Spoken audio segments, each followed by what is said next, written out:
नमस्कार दोस्तों, स्वागत है आपका आपके एकमात्र भरोसेमंद सैनिक वेलफेयर यूट्यूब चैनल में। दोस्तों, मौका मौका मौका यानी कि स्टेट बैंक ऑफ इंडिया का जवानों के लिए जबरदस्त मौका। दोस्तों, स्टेट बैंक ऑफ इंडिया ने जवानों के लिए शौर्य होम लोन स्कीम लॉन्च की है। और जब इतनी अच्छी स्कीम लॉन्च की है स्टेट बैंक ऑफ इंडिया ने, तो फिर और कहीं से लोन लेने की क्या जरूरत।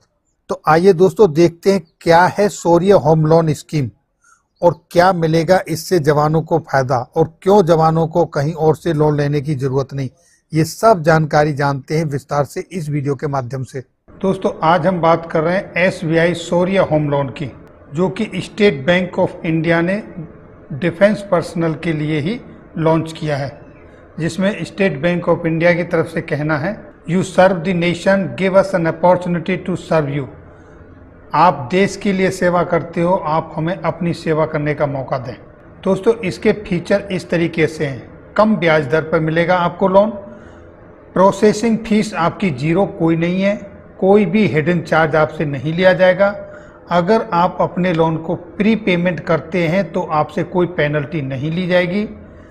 आपसे डेली रिड्यूसिंग बैलेंस के आधार पर ब्याज लिया जाएगा और 30 साल तक आप पेमेंट कर सकते हैं। वुमेन यानी महिला लोन लेती हैं तो उनको ब्याज दर में कंसेशन दिया जाएगा, और अगर आप चेक ऑफ प्रोवाइड करा सकते हैं तो आपको ब्याज दर में कंसेशन मिलेगा, यानी कि आपको ब्याज दर में छूट मिलेगी।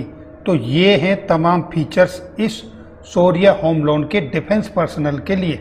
देखिए दोस्तों, इसकी जो एलिजिबिलिटी है वो इस तरीके से है। इंडियन रेजिडेंट होना चाहिए, उम्र कम से कम 18 साल होनी चाहिए और ज़्यादा से ज़्यादा 75 साल। लोन की जो अवधि है वो 30 साल की है, यानी आप 30 साल की अवधि तक लोन ले सकते हैं, उससे कम भी ले सकते हैं जितना आप चाहें। और लोन अमाउंट के लिए आपको यहाँ पर क्लिक करना होगा। यहाँ पर क्लिक करके आपको पता चलेगा कि आपको कितना लोन इंटाइटल है, आप कितना लोन ले सकते हैं।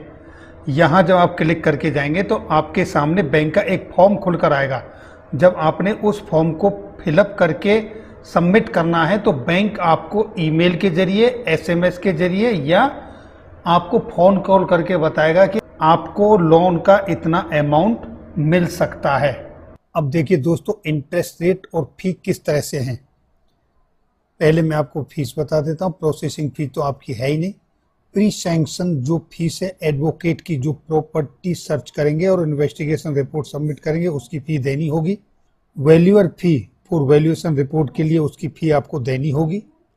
और post sanction stamp duty valuable for loan agreement और मोर्टेज चार्जेस जो हैं वो आपको देने होंगे। प्रॉपर्टी इंश्योरेंस का जो प्रीमियम है वो आपको देना होगा। इसके साथ ही दोस्तों, रजिस्ट्रेशन का 50+ GST 5 लाख की लिमिट तक, और 5 लाख से अगर ऊपर आपकी वैल्यू है तो 100+ GST ये भी आपको देना होगा।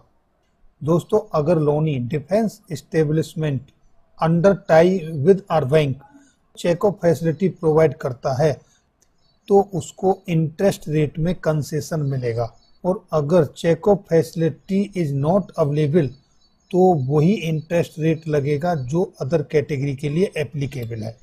अब देखिए दोस्तों, क्या क्या डॉक्यूमेंट आपको चाहिए। List of papers, property papers, account statement, income proof और सैलरी एप्लीकेंट, को एप्लीकेंट और guarantor, income proof of non salaried और को एप्लीकेंट गारंटर्स। तो दोस्तों, ये थी जानकारी इस वीडियो में। इसका लिंक वीडियो के डिस्क्रिप्शन में मिलेगा, आप वहां से स्टडी कर सकते हैं। इसका लिंक और PDF आपको हमारे फेसबुक पेज पर भी मिलेगा। तो दोस्तों, आशा करता हूँ कि जानकारी आपको अच्छी लगी होगी। वीडियो देखने के लिए बहुत बहुत धन्यवाद। जय हिंद, जय भारत।